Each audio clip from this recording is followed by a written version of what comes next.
7 possible obstacles when working for a property manager on a condo association. Hello, I'm Ron Ramsden, DYB coach.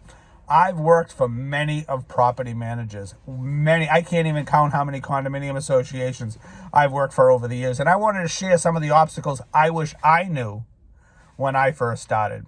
First, we'll talk about cash flow. Even though you have a contract, when the checks are supposed to be, when you finish, they got to do a final inspection, they got to write you a check.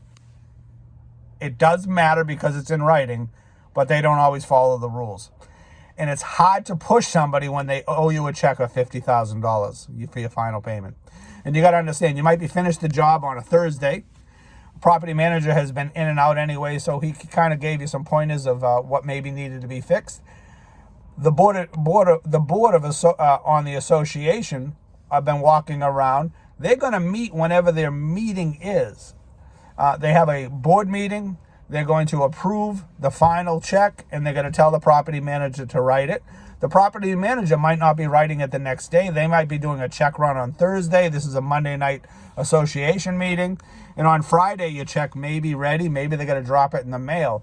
But if you finish and it's 2 weeks to their board meeting, sometimes you have to wait. So just keep that in mind. Also, number 2, you got many bosses. Although you do work for the property manager, hopefully you have a great relationship with them. The board is all your boss. You got to understand. You might not like it, but that's the reality. Is these board members are going to be walking around, and what I found, most of them are retired people. I don't know why. They just need something to do. I don't know. They're going to walk around. They're going to report back to each other. A couple of them have comments. They might have some things, very legit things that need to be fixed, and you take care of them. But then every resident there is also your boss. They pay a homeowners association fee. They think you're the boss. So they're going to be pointing things out. So just be aware that there's many eyes on your project at all times, and they're all reporting back and talking about it. Try to make them as happy as you can, and that's the only thing I can say there. So commitment. Working for the same property manager is great, and what's good about that is they usually have a lot of properties that you can bid on, but the condo association a lot of times is not committed to you. You might be doing 2 or 3 projects to them. They're sending this thing out to bid. Even though they love you, they like your crew, it comes down to money. My example for this is we were doing a large deck job. We were bidding a large deck job. I remember the price. Mine was $284,000. I was down to 2 bidders, me and another guy that could handle the project. I had worked for them many times, painted all the front doors, all the farmers' porches, power washed every year for probably 4 years, 60, 70 units a year. I don't know how many a year. So I thought I had a really good relationship with them. They bring this out. I am about 10% more, like I said, on the bid price. They decided to go with the other person. When I talked to the property manager after they had chosen him, I said, well, can you tell me what the bid was? He told me. I says, why? He goes, it came down to money. They wanted to save the $24,000, $26,000, whatever it may have been. So even though you had a relationship with them, it comes down to money. And the reason why it comes down to money is if they overspend their budget, or they, not just the painting budget, everything adding up between landscaping up here in New England, we have snow removal, there might be some roof repairs, and I'm not talking the surplus money they have for those kind of things, for capital improvements. They have a budget they have to spend. If they overspend, the association dues goes up. Nobody wants to pay any more than they have to, or they currently do, because when it comes up, as we know, it never goes back down. So sometimes it all comes down to dollars. It doesn't matter what your process is, what someone else's process is. It all comes down to dollars in some cases.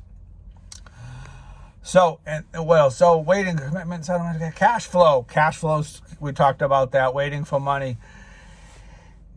And you got to lock your crew up for a long time on some of these projects. Some of them are easy, some of them are maintenance issues. That's great, something can fill in the time.